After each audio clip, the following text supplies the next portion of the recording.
সহজ সরল মানুষের রাজবাড়ি, যারা একজন আরেকজনের বিপদে পাশে দাঁড়ায়, এবং এইটা সামনেও যাতে থাকে। আমরা সবাই সবার বিপদে পাশে থাকবো, সবাই সবাই বিপদে সাহায্য করবো। রাজবাড়ি ভালো মানুষের এলাকা, রাজবাড়ি সবসময় বঞ্চিত। আপনাদের একটা ভালো হাসপাতাল নেই। আমি আপনাদের সদর হাসপাতালে গিয়েছিলাম, সেইখানে দেখেছি রোগীদের কতখানি ভোগান্তি হয়। সেখানে ফ্যাসিলিটিস ভালো নাই, ব্যবস্থাপনা অনেক অব্যবস্থাপনা আছে। ডাক্তাররা কাজ করেন কিন্তু পর্যাপ্ত ডাক্তার নাই।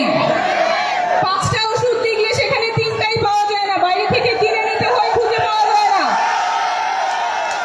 সরকারি হাসপাতালে টেস্ট অল্প সময় করা যায়, দুপুরের পর আর টেস্ট করা যায় না, বাইরে থেকে করতে হয়। কিছু হইলেই যাইতে হয় ফরিদপুর। কারো যদি স্ট্রোক হয়, হার্ট অ্যাটাক হয়, অ্যাক্সিডেন্ট করে, এইখানে চিকিৎসা নাই। চিকিৎসা করতে ঘন্টার পর ঘন্টা দূরে যেতে হয়, রাস্তাতেই মানুষ মারা যায়। এই আমাদের 54 বছরের বাংলাদেশে এই স্বাস্থ্য ব্যবস্থা আমরা চাই না। জরুরি চিকিৎসা মানুষের যখন প্রয়োজন তখনই শুরু হবে, হাসপাতাল পর্যন্ত অপেক্ষা করতে হবে না।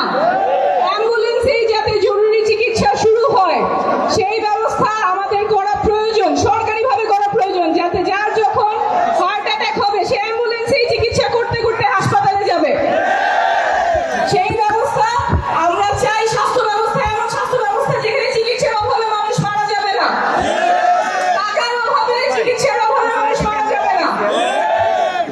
এখানে আমি যখন রাজবাড়িতে আসি, অনেকেই চিকিৎসার এটা সেটা নিয়ে আসেন। আমার মনে আছে শিরিন আপা আসছিলেন, উনি কয়েকদিন আগেই টেস্ট করাইছেন কিন্তু কাগজটা হারিয়ে গেছে।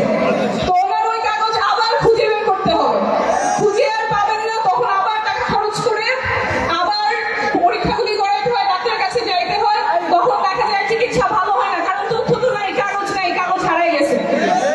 আমরা এমন স্বাস্থ্য ব্যবস্থা চাই যেখানে সবার স্বাস্থ্যের জন্য একটা ইলেকট্রনিক কার্ড থাকবে, ওই কার্ডে সব থাকবে, জন্ম থেকে মৃত্যু পর্যন্ত তার স্বাস্থ্যের কি কি সমস্যা ছিল,